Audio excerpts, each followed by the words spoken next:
নিয়ন্ত্রণ হারিয়ে নির্মীয়মান সেতুতে ঢুকে পড়ল দ্রুত গতির একটি বাইক। অল্পের জন্য প্রাণে বাঁচলেন আরোহী। ঘটনাটি ঘটেছে কেশিয়াড়ি খড়গপুর রাজ্য সড়কের ল্যাঙ্গামারা এলাকায়। বর্তমানে ওই এলাকায় রাস্তা সম্প্রসারণ ও সেতু নির্মাণের কাজ চলছে। স্থানীয় সূত্রে জানা গিয়েছে, ঘৃতগ্রাম থেকে খাজরার উদ্দেশ্যে বাইক নিয়ে রওনা হয়েছিলেন এক ব্যক্তি। অভিযোগ, তিনি মদ্যপ অবস্থায় বাইক চালাচ্ছিলেন।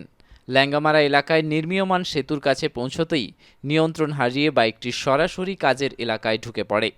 জেসিবি মেশিন দিয়ে সেখানে পুরনো সেতু ভেঙে নতুন করে নির্মাণ কাজ চলছিল, তাই বড়সড় দুর্ঘটনা ঘটতে পারত। তবে অল্পের জন্য বড় ধরনের দুর্ঘটনা এড়ানো সম্ভব হয়েছে। খবর পেয়ে হাতিগেড়িয়া এলাকায় কর্মরত সিভিক ভলেন্টিয়াররা দ্রুত ঘটনাস্থলে পৌঁছে আহত বাইক আরোহীকে উদ্ধার করেন। পরে তাকে খাজরা গ্রামীণ হাসপাতালে ভর্তি করা হয়েছে। ঘটনার খবর পেয়ে পুলিশও ঘটনাস্থলে পৌঁছে পরিস্থিতি খতিয়ে দেখে। কিভাবে এই দুর্ঘটনা ঘটল তা নিয়ে তদন্ত শুরু করেছে পুলিশ। স্থানীয়দের দাবি, নির্মাণ কাজ চলাকালীন ওই এলাকায় আরও কঠোর নিরাপত্তা ব্যবস্থা ও সতর্কীকরণ করার জোরদার প্রয়োজন, যাতে ভবিষ্যতে এ ধরনের দুর্ঘটনা এড়ানো যায়। কেশিয়াড়ি থেকে রাহুলদের রিপোর্ট, সানন্দা নিউজ। কি হয়েছে তোমার? কিছু না। হ্যাঁ, কিছু না। কি করে যাচ্ছিলে? কোথায়? বিয়ে কর। বিয়ে ঘর? হুম। কোন কার বিয়ে গাড়ি? এই যে যার বিয়ে কর হাটে। হ্যাঁ, যার বিয়ে কর হাটে। কার? হ্যাঁ। তোমার নাম কি?